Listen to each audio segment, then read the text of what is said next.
पर भाग्यशाली हो आप जो 72 साल बाद ये जो सावन का महीना आया है, सोमवार से सोमवार तक का, कहते हैं इस सावन में जो सोमवार से सोमवार तक का सावन रहता है, सोमवार से शुरू सोमवार से विराम, अगर आपके घर में रुद्राक्ष है, आप रुद्राक्ष धारण करते हो या रुद्राक्ष अपने घर में रखते हो, तो उस रुद्राक्ष को छोटी सी कटोरी में रखकर या एक पात्र में रखकर 7 बार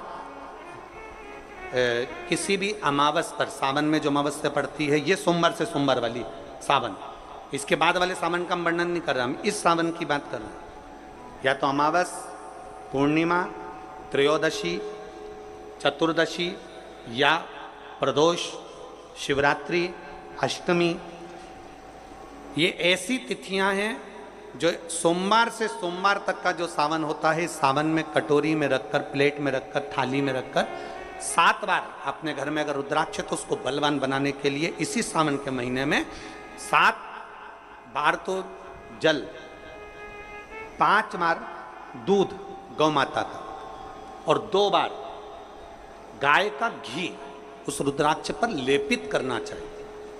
और फिर उस रुद्राक्ष को धूप बत्ती हो या घर में गूगल की धूप हो, और धूप बत्ती से उस रुद्राक्ष को सिद्ध कर लेना चाहिए। कुछ नहीं आता ना, शिव का नाम लो, श्री शिवाय नमस्तुभ्यम बोलो, और उस रुद्राक्ष का स्पर्श कर कर अपने गले में धारण करते हो तो गले में, पूजन में रखते हो तो पूजन में, या किसी कार्य सिद्धि के लिए रखते हो तो कार्य सिद्धि के लिए। अगर ये सोमवार से चालू होने वाले सावन को, सोमवार से विराम होने वाले सावन में अगर हम सिद्ध कर लेते हैं तो वो रुद्राक्ष हमारे जीवन का सबसे श्रेष्ठ रुद्राक्ष हो जाता है, सर्वश्रेष्ठ। अभी हमारे सीहोर में कुबेरेश्वर धाम पर ये जो सावन का महीना आया है, इस सावन में हमारे यहाँ कुबेरेश्वर धाम पे वैसे तो जो महाशिवरात्रि आती है, जिस समय रुद्राक्ष उत्सव होता है, उस समय पर रुद्राक्ष को सिद्ध कर लिया जाता है। पर जो सावन ये आया है, इस सावन में हमारे यहाँ प्रतिदिन बाबा के रुद्राक्ष को सिद्ध करते हैं। प्रतिदिन नियम है रुद्राक्ष पर जल चढ़ाना, दूध चढ़ाना, घृत लगाना और बाबा के रुद्राक्ष, क्योंकि इतने भक्त आते हैं उनके लिए वो रुद्राक्ष सिद्ध होना चाहिए।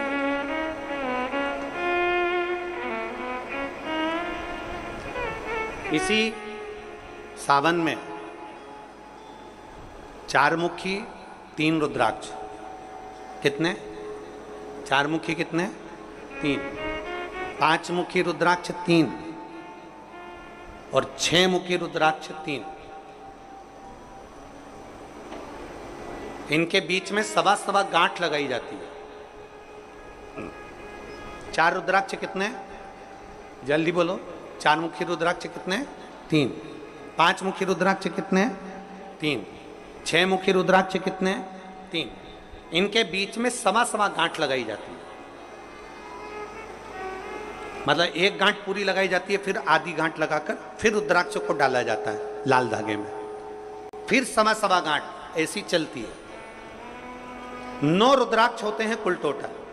अगर ये 9 रुद्राक्ष को शंकर भगवान के शिवलिंग के पास में रखकर, ये सावन, इसको अन्य सावन में नहीं कर सकते, केवल इसी सावन भगवान शिव के मंदिर में शिवलिंग के पास उसको रखकर 7 लोटा जल, 5 बार दूध और 2 बार घृत अगर लेपन कर दिया जाता है उस माला को, और उसी माला को हम बेलपत्री के पेड़ के नीचे बैठकर अपने गले में अगर धारण कर लेते हैं तो दुनिया का ऐसा कोई कार्य नहीं जो तुम्हारे लिए हो नहीं, पक्के में होकर ही मान। उस रुद्राक्ष का इतना महत्व, ये तुम जो सहज में सुन रहे हो ना, हम फिर कहेंगे दया सिंह, जो हम फिर दया सिंह जी को धन्यवाद देंगे कि ये जो सावन के महीने की कथा लिए दया सिंह जी, ये साधारण नहीं है। दुनिया के लोग भले इसको सहजता में रख लें। 27 जुलाई 1953 में ये सावन आया था, उसके बाद 2024 में ये सावन आया। लोग तरसते हैं इस सावन के लिए कि इसमें हमें रुद्राक्ष को सिद्ध करना है, हमें इसमें बेलपत्र का पान करना है, इसमें हम जो मांगेंगे हमारा बाबा कृपा करने के लिए तत्पर रहता है। ये वो रुद्राक्ष का आनंद उठाते हैं। मैं धन्यवाद देता हूं दया सिंह जी आपको बहुत बहुत, और पूरी समिति को। शिव मंदिर में जैसे आप लोग जाते होंगे शंकर जी के मंदिर में, तो ये तो शिवलिंग हो गया, ये जलाधारी हो गई, ये जलाधारी है, ये शिवलिंग है। और जलाधारी और शिवलिंग के यहाँ शिवलिंग से लेकर जहाँ से पानी नीचे गिर रहा है, आप पानी यहाँ चढ़ाते हो तो ये घूम के यहाँ से नीचे आ जाता है। आपने जल यहाँ चढ़ाया शिवलिंग पे तो जल घूमकर यहाँ से नीचे आ जाता है। इस जगह से नीचे की ओर आ जाता है, इस स्थान से। प्रयास करिए, ये जो सावन आया है 72 वर्ष के बाद, प्रयास करिए कि कितना बड़ा भी रोग है, कितनी बड़ी भी बीमारी है, आप डॉक्टर से इलाज करवाओ, पर ये जो स्थान है अशोक सुंदरी का, इस स्थान पर एक बार अपनी हथेली रखकर देखिए और भगवान शिव से पंचाक्षर मंत्र नमः शिवाय, षडाक्षर मंत्र ओम नमः शिवाय या श्री शिवाय नमस्तुभ्यम स्मरण कर कर देखिए और एक बेलपत्र बाबा की लेकर जहाँ से पानी नीचे गिरता है उस स्थान पर लगाकर उसी बेलपत्र को खाइए और फिर जाकर डॉक्टर को एक बार फिर जांच करवाइए कि उस रोग में आराम कितना लगा है, उस रोग में अंतर कितना आया। सावन का ये महीना जिसमें आप भगवान शंकर की अविरल भक्ति को धारण कर रहे हो, सोमवार से सावन चालू हुआ और सोमवार के दिन सावन विराम होगा। ऐसा सावन 72 साल के बाद आया। 27 जुलाई 1953 में ऐसा सावन पड़ा था। कितनी तारीख को? जम के बोलो जरा। 27 जुलाई 1953 में ऐसा सावन पड़ा था, जो सावन सोमवार से चालू हुआ था और सावन सोमवार के दिन विराम हुआ था। 72 साल के बाद ऐसा सावन आया है जिसका योग आज है। 27 जुलाई 1953 में ऐसा सावन आया था। अब जरा किस्मत देखिए, आपका भाग्य देखिए रे छत्तीसगढ़ वालों, नजर उतरवा लेना आप कि 72 साल बाद ऐसा सावन आया जो सोमवार से चालू हुआ, सोमवार को विराम हो रहा है। 27 जुलाई 1953 में ऐसा सावन आया था और उसके बाद आज ये सावन 22 तारीख से चालू हुआ और 19 तारीख को विराम होगा और उसमें भी सोमवार से चालू हुआ और सोमवार को विराम हो रहा है। ये शिव भक्ति है, ये अविरल भक्ति, ये भगवान शंकर की अविरल भक्ति है। आप और हमको प्राप्त हुई है, हमें मिली और तेरी भगवान शिव ने अघोर अस्त्र धारण किया था इसी सावन।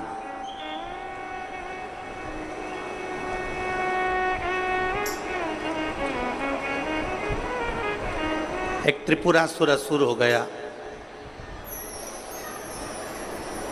3 पुरियों का निर्माण कर कर वो निवास कर रहा।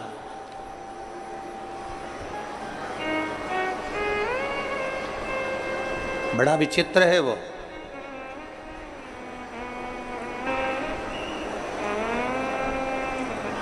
बहुत सावन आते हैं, सारे सावन आते हैं।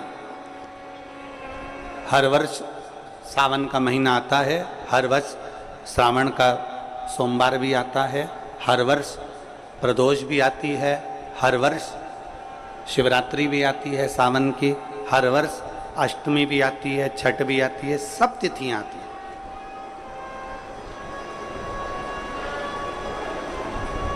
ये सारी तिथियां हर साल आएंगी, हर साल प्राप्त होंगी, पर जो योग मेरे देवाधिदेव महादेव का लगा है सोमवार से प्रारंभ होकर सोमवार के विराम का, ये सावन बार बार नहीं आता, ये सावन इतनी जल्दी नहीं आता। जो 72 वर्ष के बाद 27 जुलाई से 1953 के बाद में आज योग लगा, जो 22 जुलाई 2024 में प्रारंभ हुआ। बहुत बहुत ना जाने कितने कितने कितना कितना साधना तप असुर का वध कर दूं, पर नहीं मर। ब्रह्मदेव ने विचार करा कि त्रिपुरासुर का वध कर दूं, नहीं मर। आखिरी में खबर गई भगवान देवाधिदेव महादेव के पास। भगवान शिव जी के पास। भगवान देवादिदेव महादेव, मेरे महाकाल राजा, मेरे कालाधिपति, मेरे ओमकारेश्वर, मेरे विश्वनाथ, मेरे परली वैद्यनाथ, मेरे वैद्यनाथ, ओगरदानी, मेरे केदारेश्वर, भगवान शिव विराजमान थे, नेत्रबंद थे भगवान शिव। और सबने, सारे देवताओं ने जाकर भगवान शिव से विनय करी, निवेदन कर, भगवान देवादिदेव महादेव से निवेदन कर।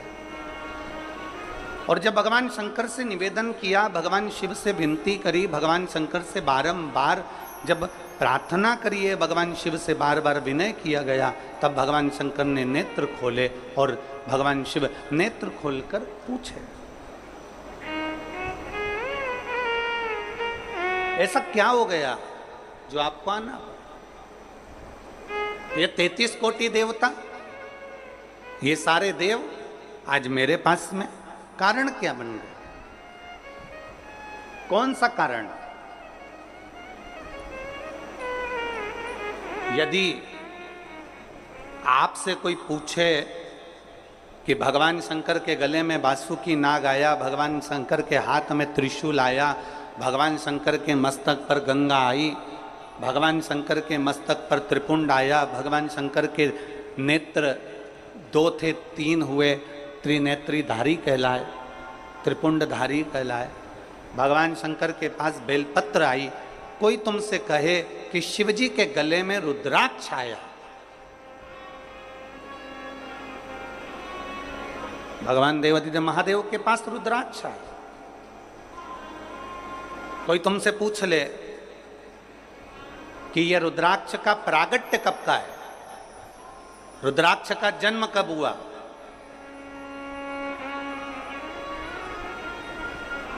रुद्राक्ष प्रकट कब किया गया,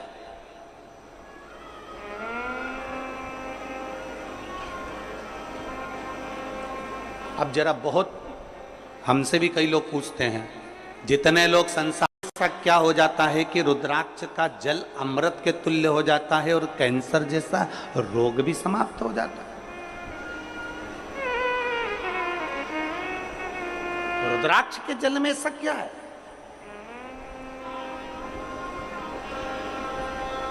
एक माने पत्र में लिखा है कि क्या जाता कैसे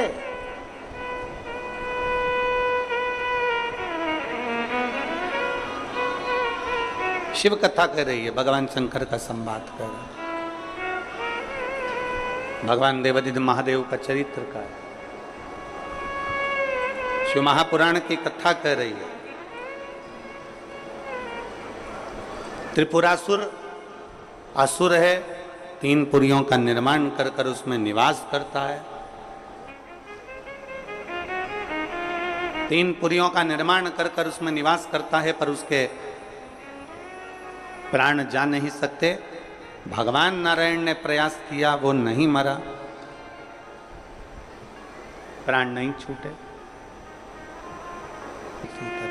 भगवान शंकर के ब्रह्म मुरारी, सबसे बड़ा तप और दुनिया का सबसे बड़ा आभूषण मौन रहना, ये दुनिया का सबसे बड़ा तप और सबसे बड़ा आभूषण है। हम भगवान शिव को किस तरह से रिझा सकते? और फिर निवेदन करूंगा, जितनी सरलता से, जितनी सहजता से आप शिव को रिझाओगे, उतनी सरलता से शिव रिझता है, उतनी सरल।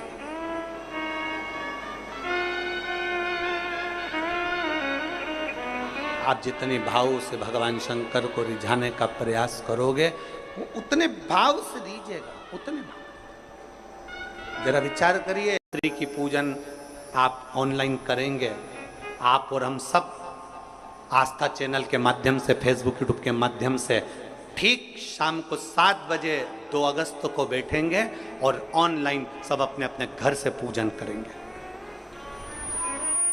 भगवान शिव की आराधना करेंगे। आप और हम सब मिलकर भगवान शंकर से एक साथ प्रार्थना करेंगे, एक साथ। और जब हम बाबा को रिझाएंगे, और ये सोमवार से सोमवार तक के सावन के महीने एक साथ, और जब हम बाबा को रिझाएंगे, और ये सोमवार से सोमवार तक के सावन के महीने में 2 अगस्त को तो हम शिवरात्रि मनाएंगे, और 17 अगस्त को सीहोर की कांवड़ भी बाबा की कृपा से सुबह 9 बजे भरेंगे। प्रदोष के दिन एक विश्वास के साथ शिव को रिझा, एक भरोसे के साथ भगवान शंकर, एक रुद्राक्ष में होता है। सबका बल एक रुद्राक्ष के अंदर होता है।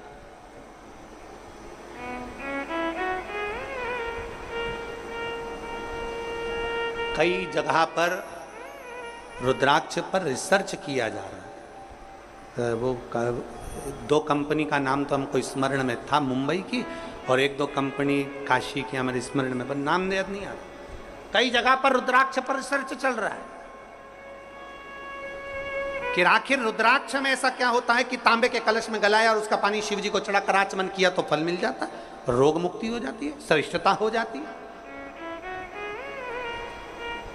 कोई बाच रहा है तो वो शिव ही बाच रहा है, इसमें कोई प्रदीप मिश्रा या कोई अन्य महाराज नहीं बाच सकता, बाचने वाला शंकर है। कथा सुन रहा है तो आप नहीं सुन सकते, आप ये 3 घंटा एक जैसे आसन लगा के कहाँ बैठ सकते हो? तुम आधा घंटा कहीं नहीं बैठो, तुम फिल्म देखने जाओ टाकीज में और एक जैसी बस यूं बैठी बैठी रहो, 25 बार तो मूंगफली चबा जाओ, 2-4 बार आइसक्रीम खा जाओ, उतनी देर में भी तुम कहीं सीट पीछे आगे नीचे ऊंचे मर्जी पड़ी। आधे 2 घंटे की फिल्म में 15 मिनट का इंटरवल, फिर चले गए, फिर घूम आए, फिर बैठ गए। अब यहाँ तो तुम्हारे को 1 बजे कथा है, 4 बजे तक, कितनी बजे आके बैठते हो? 10 बजे सवेरे, 9 बजे सवेरे यहाँ आके बैठ जाते हो। अब 9 बजे से पानी की बोतल साथ में, थोड़ा बहुत सामान अपने साथ में, और बच्चे आए हैं तो फिर उनका भी सामान साथ में, तो फिर 10 बजे से एक जैसे बैठे, और 4 बजे कथा छूटेगी, सब अपने अपने घर जाते जाते 5 बज जाए, 5:30 बज जाए, कोई 6 बज जाए। समय जरा देखिए कि तुमने शिव को कितना दिया, शंकर को कितना समर्पित किया। नर्मदा पुराण कहती है कि जिस नगर में, जिस कॉलोनी में, जिस सोसाइटी में, जिस मोहल्ले में, जिस क्षेत्र में शंकर का शिवलिंग रहता है, शंकर का मंदिर रहता है, वहां कभी अकाल नहीं पड़ता है, वहां शिव संभाल ले।